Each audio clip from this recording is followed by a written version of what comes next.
ធ្វើការនៅជប៉ុនសុកៗសុកចិត្តចោលប្រាក់ខែទាំងដុំមករកស៊ីលក់នំពុម្ពនៅស្រុកខ្មែរធ្វើមិនដឹង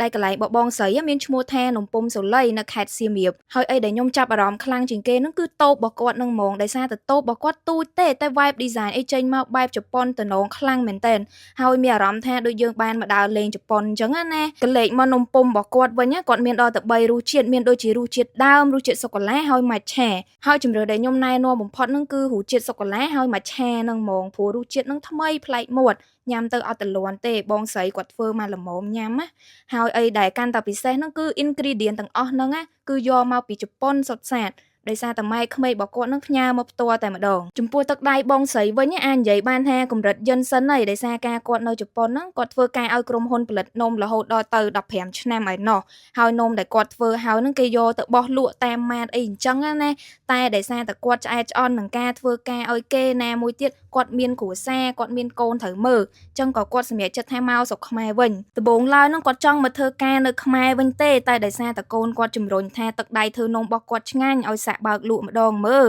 ដល់ហើយគាត់ក៏សាក់បើកលក់ខ្លួនឯងហើយតាំងពីគាត់លក់នឹងមកភ្ញៀវចូលមកទិញញ៉ាំច្រើនមែនតើនិយាយមែនអត់ចេះតែថាទេអញ្ចឹងបើចង់មកសាក់នំពុម្ពស្នាដៃបែបជប៉ុននេះអាចមករកទិញបានទីតាំងគឺស្រួលមែនតើនៅទល់មុខកាហ្វេកាមឹកខេត្តសៀមរាបយើងនឹងឯងហើយគាត់បើកលក់ចាប់ពីម៉ោង7ព្រឹកដល់ម៉ោង11ព្រឹកអញ្ចឹងសម្រាប់ព័ត៌មានលម្អិតបន្ថែមទៀតអាចចូលមើលនៅក្នុងខមមិនបានហើយវីដេអូនេះមានតែប៉ុណ្្នឹងទេជួបគ្នានៅវីដេអូក្រោយ